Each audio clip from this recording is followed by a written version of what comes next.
Magandang araw mga kaibigan, welcome back to my channel. This is Kuya Dods. So ngayon mga kaibigan, pag-usapan natin ang tungkol po sa pag-apply sa Foodpanda. So hiring po tayo nationwide mga kaibigan, at kahit saan kayo makikita na mayroong isang Foodpanda rider, so lahat ng area ay posibleng mag-hire. So dito sa Foodpanda mga kaibigan, maganda yung trabaho dito dahil hawak natin yung oras natin. At hindi po tayo ginigipit ni Foodpanda na kailangan tayo mag-duty.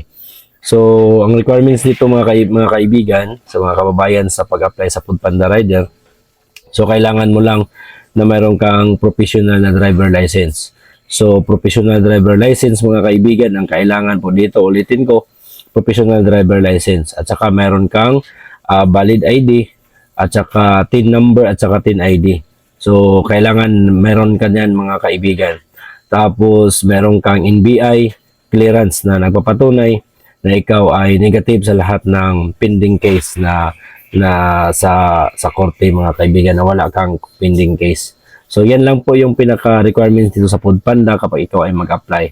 So, make sure mga kaibigan na kapag kayo po ay mag-apply, ay kumpleto po ang mga requirements niyo bago kayo mag-apply, na para isang bagsak lang, isang pag-send lang ng application mga kaibigan. So yung iba, yung ginagawa ay nag-apply sila kahit hindi sila kumpleto sa mga papel. So ang nangyari mga kaibigan ay na-reject yung application nila.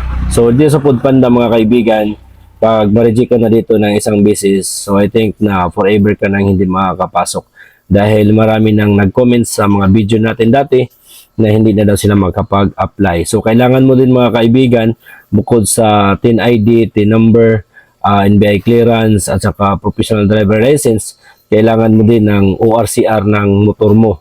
So, ORCR ng motor mo mga kaibigan na updated para isend mo doon sa Foodpanda sa pag-apply mga kaibigan. So, ang tanong, saan ba tayo mag-apply?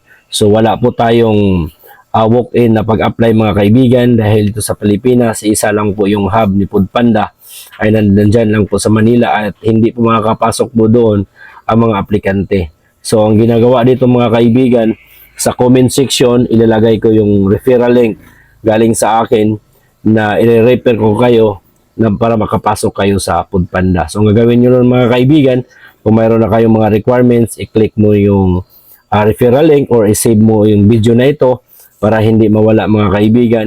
Tapos i-click mo yung referral link na sa comment section at dadalhin ka doon sa website mga kaibigan kung saan ka mag-apply at kung saan ka mag-submit ng lahat ng mga requirements na hiningi ni Foodpanda. So yan lang po mga kaibigan, kadali ang pag-apply sa Foodpanda, at make sure mga kaibigan na kumpleto lahat ng mga requirements nyo. So this is Kuya Dudes. So kung bago pa lang kayo sa YouTube channel mga kaibigan, don't forget to subscribe at saka mag-comment kayo kung ano yung mga nangyari na sa application nyo. So kung mayroon na kayong account mga kaibigan, takbo kayo kagad kahit wala pa kayong bag, kahit wala pa kayong uniform. So pwede kayong magdamit ng white at saka pantalon at saka nakasapatos. So dito sa Foodpanda may uniform po tayo na ikaw yung bumibili, at saka may bag po tayo na ikaw yung bumibili. So kung bago ka pa lang sa Foodpanda, meron kang mga top box, so meron kang mga bag na pwede mong magamit sa pag-deliver kahit wala ka pang equipment. So pwede ka nang mag-umpisa mga kaibigan para ma-activate yung account nyo. So yan lang po mga kaibigan, kadali, at don't forget to subscribe our channel to support na naman sa ating YouTube channel mga kaibigan. Don't forget to subscribe. This is Kuya Dods. Shalom po sa inyong lahat.